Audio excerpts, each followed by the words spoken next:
warahmatullahi wabarakatuh. Perkenalkan, nama saya Ria Rizdiana dari Program Studi Pendidikan Sosiologi Universitas Sultan Ageng Tirtayasa. Di sini saya akan membahas mengenai konsep dasar psikologi pendidikan, permasalahan di dalamnya, dan solusi dari permasalahan tersebut. Materi pertama, kita akan membahas tentang psikologi pendidikan. Psikologi pendidikan merupakan cabang dari psikologi. Psikologi sendiri berasal dari bahasa Yunani yaitu psikis yang artinya jiwa dan logos yang artinya ilmu. Dengan begitu, maka arti dari psikologi adalah suatu ilmu yang mempelajari tentang perilaku individu dalam berinteraksi dengan lingkungannya. Dan pendidikan merupakan proses pertumbuhan yang berlangsung melalui tindakan-tindakan belajar.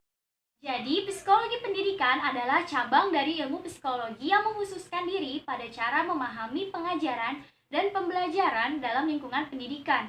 Pendidikan memerlukan psikologi karena dalam menyampaikan suatu materi, seorang guru harus mengerti, memperhatikan kondisi kejiwaan dari peserta didiknya. Semakin siap kondisi jiwa peserta didik, maka akan semakin baik hasil yang diperolehnya.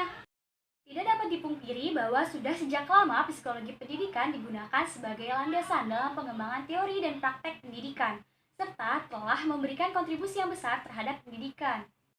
Yang pertama, kontribusi psikologi pendidikan terhadap pengembangan kurikulum.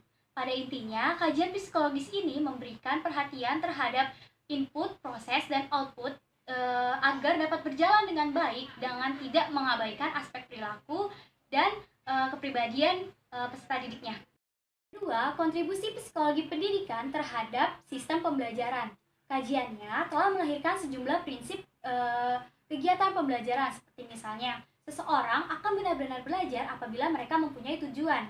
Dan tujuannya itu harus berhubungan dengan kebutuhan hidupnya, tidak boleh atas paksaan orang lain.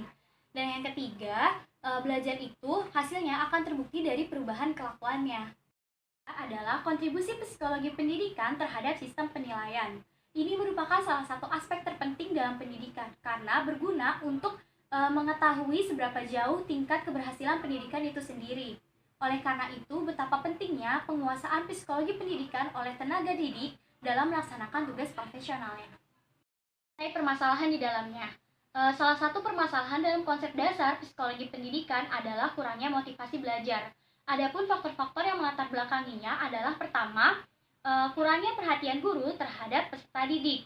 Yang kedua, gaya dan cara penyampaian materi oleh guru sangat monoton dan tidak menarik. Akhirnya peserta didik menjadi bosan.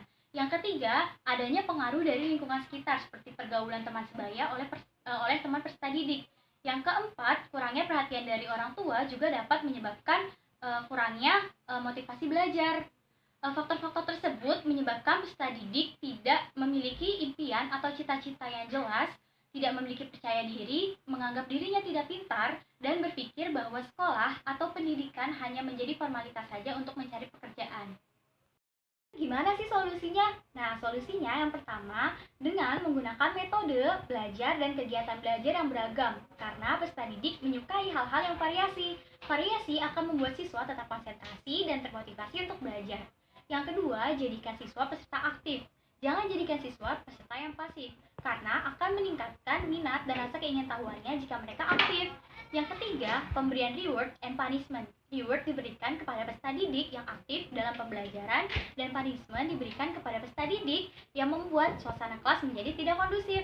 Yang keempat, hindari komentar yang buruk karena akan menurunkan performa belajar peserta didik. Yang kelima, kenali minat peserta didik dan bantu pengembangannya agar menjadikan pembelajaran yang menyenangkan. Nah, itulah tadi penjelasan saya mengenai konsep dasar psikologi pendidikan, permasalahan di dalamnya, dan solusi dari permasalahan tersebut. Terima kasih sudah menonton video ini, semoga bermanfaat. Jangan lupa untuk like, komen, dan subscribe. Terima kasih.